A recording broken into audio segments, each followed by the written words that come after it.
Hey everybody, Medium Brandon Ross, and I am coming to you in the middle of the night. I'm shooting this video because I've just spent the better part of the day picking apart the charts of the US election, about the full moon, and I really found some pretty interesting things. Now, not all of it is necessarily a good thing or a bad thing, but it is definitely something that we have to pay attention to. Are you guys ready for some significant change? You know, the change that we've always been talking about having here in this country? Well, it's coming, and there are two major players, and we're not going to lose sight of either one of them. For right or wrong, these are our two candidates.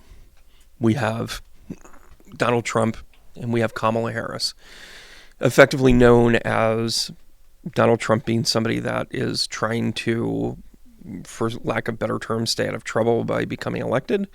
And then we have someone who has somehow been stealthy in all of their front and centerness in their political career. And now we're in a position to choose one of them. Well, this isn't a political video, but it is one to let you know that what you see is what you're getting. And where's the deception? Both of them have it. But is one of them using it for the good, or is one of them using it for the deceit? I want to take a look at a few of these charts here, and we have 4 total, and we're not going to take a look at the vice presidents for 2 reasons, and I've seen a lot of astrologers also run into the same thing. I will bring up the idea that J.D. Vance in his chart is actually incredibly similar to Donald Trump's in terms of transit, because they have the similar rising in Leo rising. They're only a couple of degrees off. So they essentially are being affected by the same houses. Where Tim Walz, we don't actually have a birth time, which is incredibly difficult as an astrologer. We can talk about relationship, dynamics in relation to. That's why I have a video doing the comparison of Kamala and Tim Walz. Like, you can compare them, but you can't necessarily draw direct lines between what they're doing and how they're going to do it, because you don't know the house and the relevancy of where they apply, say their Mars or their Venus, etc. But what we do have in Harris and Trump is we have a very distinct difference, and we have a very distinct way about how they're going to approach. First, let's take a look at the full moon here. We're going to take a look at Donald Trump's full moon. And I think this is really interesting because he's got a couple of things here. Now, everybody is being affected by it. I'm going to make this just a tad bigger so everyone can see it. And maybe not. But Donald Trump has a very specific placement here that is going to carry into post-election time. But it's about to get triggered with this full moon. If you take a look at where the full moon is, and this is affecting his 9th house and his 3rd house. So this is about communication, confusion of communication, or enlightenment coming to light, right? The full moon is about enlightening things. Well, the 9th house represents the lessons at hand. What we're all dealing with is this Venus, or the Mars rather, in opposition to Pluto. Now for him, this is landing in the 11th house and the 5th house. This is super critical, because what this is actually affecting is how he is affected by everyone else. This is part of the reason why he's talking about crowd sizes.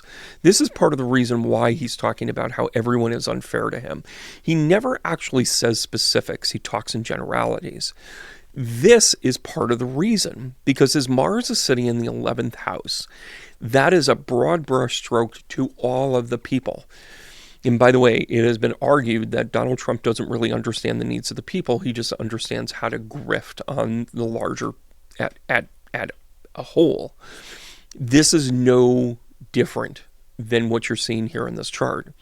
What this could also lead to is that polarization. And by the way, Mars and Pluto in opposition is a natural polarization. It is an actionable stance of opposition to say, get going, get living or get dying. There ain't no third direction, right?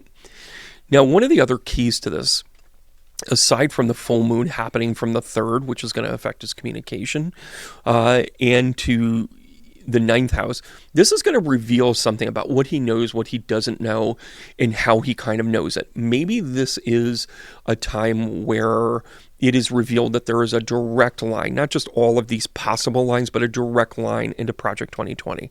Maybe this is a direct line into Russia collusion. Maybe this is a direct line into the assassination attempts that maybe he had advanced knowledge. Maybe this is a direct line into this. And again, I'm saying maybe and speculatively, but this is a bombshell, guys. This is a bombshell because it is just moving into the 3rd and the 9th house, and the timing is all about the lesson. It's all about the elevation. It could also mean tragedy. This is actually part of the reason why so many people are saying Donald Trump might have another assassination attempt. He might flee. He might take off. And by the way, I'm telling you, the things that he had going on at the end of 2022 when all of the indictments were coming in, he had an escape plan put into place. Is this when we see it right before an election? You may say that doesn't make any sense. But what has made sense about Donald Trump? Even astrologers are standing around going, this guy is the extreme of the extremes. Even when we think he's going to do something, it gets even bolder than what you thought, which is why he's so enamored with a certain section of people, because he is bold and he does take risks, right? It's not necessarily all bad, but at the end of the day, is this someone you want as a leader? Again, not being political. This guy's got some scruples that he hasn't dealt with. The full moon makes you start to look at it. The full moon starts to make you go, oh, what lessons have we learned here, right? So here's the other dynamic, that on this day where October surprises come out, take a look at Uranus and Jupiter in his 10th house. This is his career. This is his public life. This is his persona. Uranus is quick and sudden changes. It is the, hey, thunderbolt and lightning. It is the Tower card. It is the moment of truth.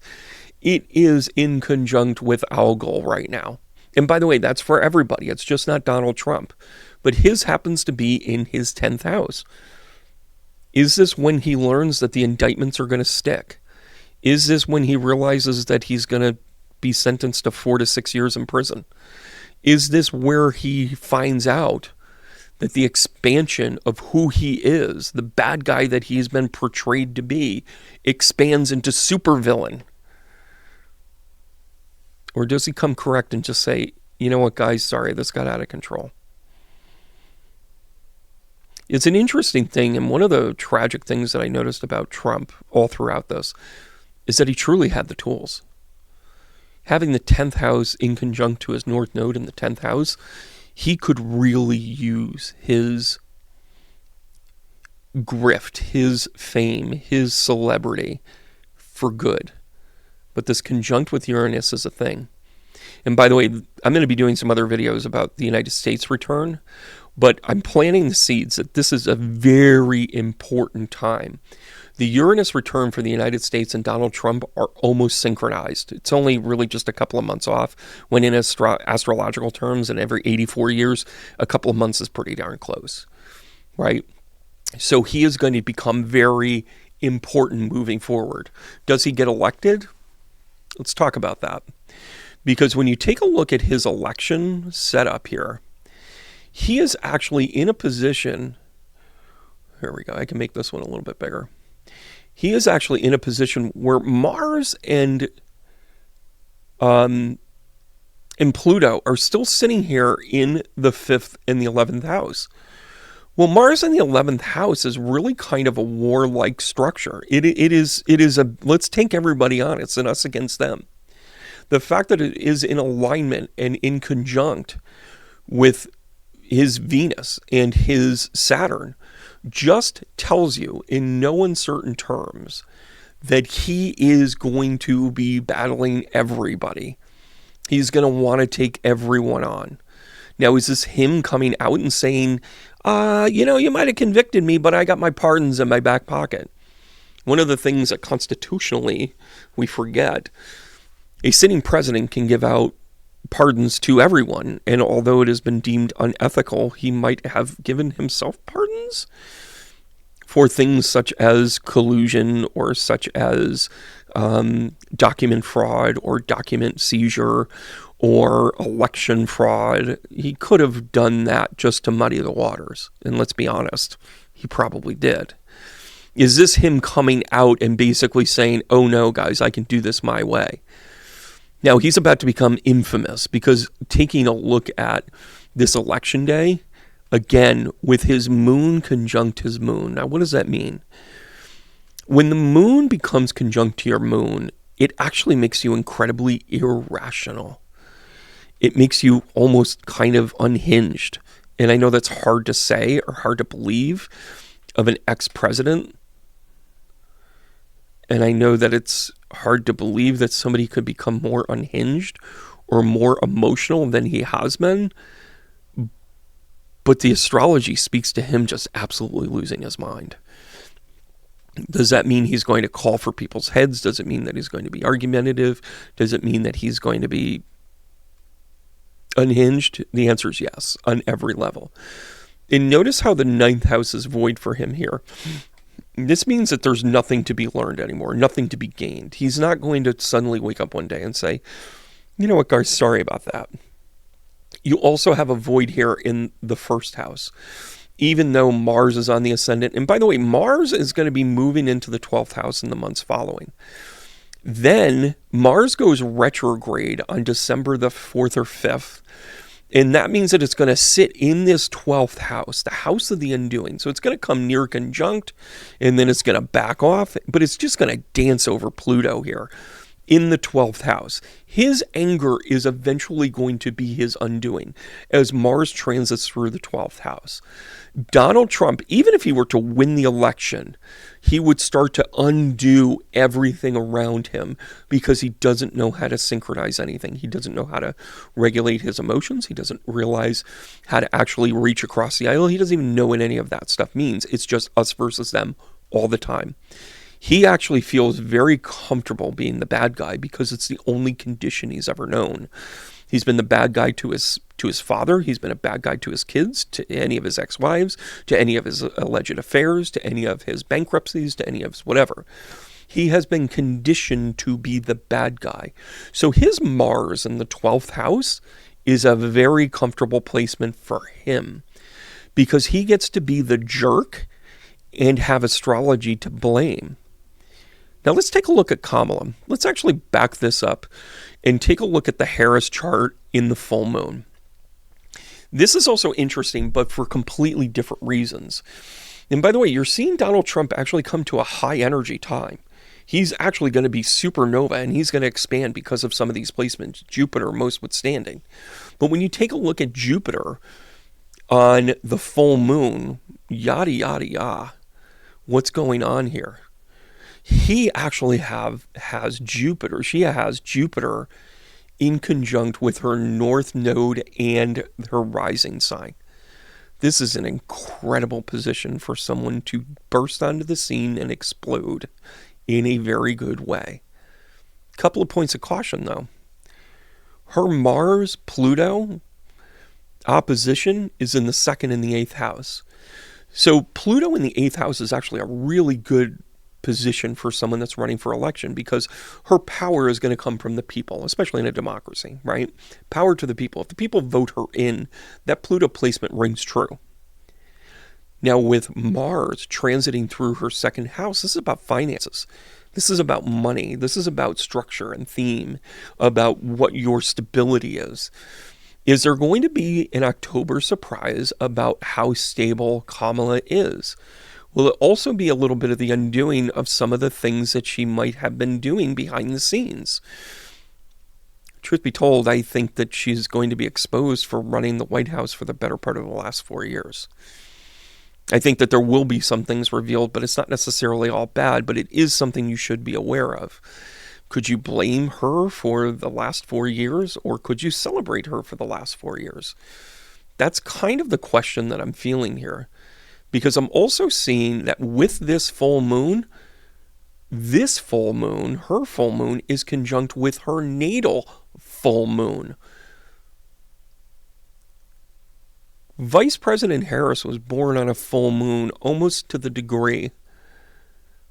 And I think we're off by like 4 minutes. That's pretty impressive. That's as full a moon as you're going to get. She was born under a full moon. So this Aries full moon right now is 100% standing up and saying to you, oh, hell to the yeah. In a nutshell, the moon being in full in her 11th house and now being empowered to this is power to the people. The full moon sitting in, or the sun sitting during this full moon in the 5th house is a creative drive to get her to where she wants to go. Now, I don't want to get tagged for anything I shouldn't say here, but this girl is on fire. To think for a second that this placement wasn't part of the mix, you're out of your mind. If Donald Trump was running against Joe Biden, Donald Trump would beat him so badly, the Democratic Party would have given up November 3rd. I'm just letting you know. That's astrologically, that's what's going on. That was our concern about Joe Biden. His health, his afflictions. His duty to the country has been fantastic, up to and including even stepping aside. And what did he step aside for? This woman that is ready to take the world by the horns. And by the way, don't read into that and think he's talking about the devil. Nope. She's somebody that knows how to take charge. And by the way, she's willing to make mistakes, and she's willing to say, yeah, whatever. If you need to dig up things on somebody about who they dated 30 years ago, 35 years ago, and think that it was a grift to get them to where they are after being in 3 different elected positions, you're kind of grasping at straws. The last thing to point out on this, I didn't highlight, but look at Saturn sitting in her 10th house. This is a key thing because it's also over Chiron. Not only is she going to be visibly working with the structure and restructuring things, let's not forget that Saturn in Pisces looks at it in a completely different way, but still calls for structure. This isn't chaos. This isn't anarchy. It's just a new way. And the fact that it is over her Chiron gives her a level of empathy that we may actually get this yet. Is she the right leader for today? Quite frankly, based on this, yes. But let's take a look at where Harris's chart is on election day. Election day is a really dicey day astrologically. And a lot of astrologers have talked about this at great nausea. Great nausea. So you have Pluto, or rather you have Jupiter coming into her ascendant, and again the North Node. She is in a cycle of rejuvenation. She is in a cycle to take off. She's actually at the precipice of an 8-year cycle. Sounds like somebody's getting reelected. This year and 2 years from now are peak years for her, which means she's really going to come into her own. Ironically, astrologically, Donald Trump is also moving into high peak years where there's a lot of energetic value to thoughts, ideas, and action. But that doesn't mean he's here. That doesn't mean that it's for positive. Uranus moves into the 12th house, and it moves into the conjunct of Jupiter in the 12th house. It's also the house of the undoing. It's also the house of hopes and dreams.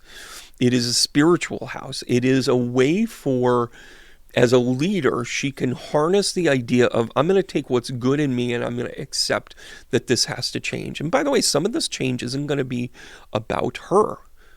Now, again, one of the other challenges that are coming in here, and again, we're only talking about a few weeks, although not conjunct any longer. Actually, yeah, not conjunct any longer. Having Mars in the 2nd house without the influence of Pluto anymore is actually a really good sign for her. It's not in opposition, right? It's not in a position where it's that strong. Although it is still in opposition, it's moved beyond it. Those are all concerns within that chart for her to lose. For her to win, though, again, I'm going to go back to this. The fact that you then have the moon in conjunct with Venus on her descending means that she's putting together a really good team behind the scenes. She's somebody that's really comfortable with herself, and she is strong. She does not care what your opinion is, good or bad, by the way. I don't think she gets caught up in ego, although she doesn't mind the adulations. She also doesn't let it get too much to her.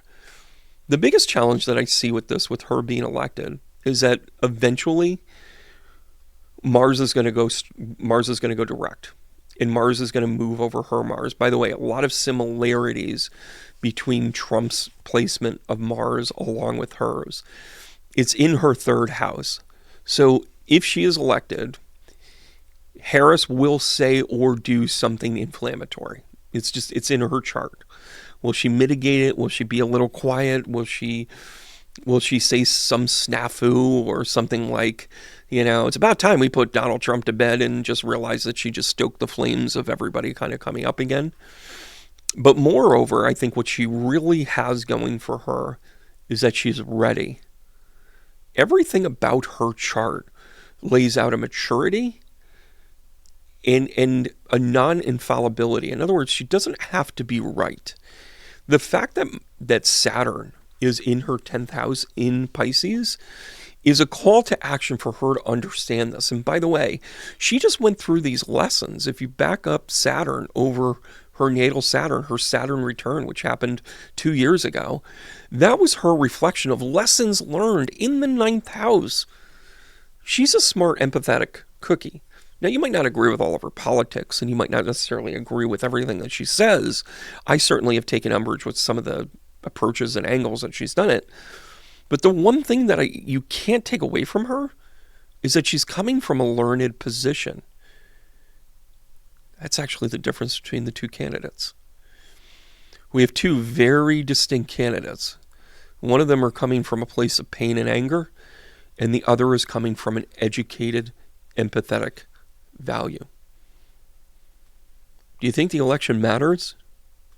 The election absolutely matters. Does your vote count? Here's to hoping. Are we about to go through a tremendous amount of turmoil in the United States? Bank on it. We're about to go through another Uranus return, which happens every 84 years. What happened during the first Uranus return? We had a civil war. What happened during the second? We had a revolutionary war. Actually, we had a revolutionary war, then we had a civil war. Then we had World War II, and now we are in congruent civil unrest. And over the next 8 years, it's going to be incredibly upheavaled. There's going to be symbolism everywhere that you go to. And by the way, every single astrological pundit, we're all basically saying about the same thing, give or take. Some are being political, some are bragging about not being political. I'm going to be a human and say I am always, and I mean always, pulling for free will. Because if there's one thing that I know as a medium, when people cross over, they don't live in regret because they did something wrong. They live in regret because they didn't do something, or they missed an opportunity, or they didn't apologize for the thing that really did affect other people. I'm pulling for free will, whether that is a choice or whether it's a freedom. I reserve the right to say something stupid. I know that I'm on a list somewhere of channels that'll be banned in a heartbeat. I know that my book will be pulled off of every shelf that I've worked so hard to get it on. I know that all of those things are because somebody wants to take away my free will. And I will always, and I do mean always, promote free will no matter. Right now, we're at a core archetype battle of free will. Not good versus evil, about free will. The archetype free will is actually what's on the ballot right now. And when you take a look at these two candidates, one of them is willing to accept free will, and they might even disagree with you. And the other one will not only disagree with you, they'll think that they're your parent too and take away that free will. The good news is you will never make a mistake in the eyes of the judgment on this earth. The bad news is that you'll never have a chance to say something stupid because you'll be too much in fear to say anything. Take a look at the charts and figure out where the freedom is. Here's your hard tap, guys. Look for the rest of this series as we talk about the United States Uranus return and how it's affected from the Pluto return, how we are going to talk about the election day and the days to come. I'll see you guys soon. Keep going.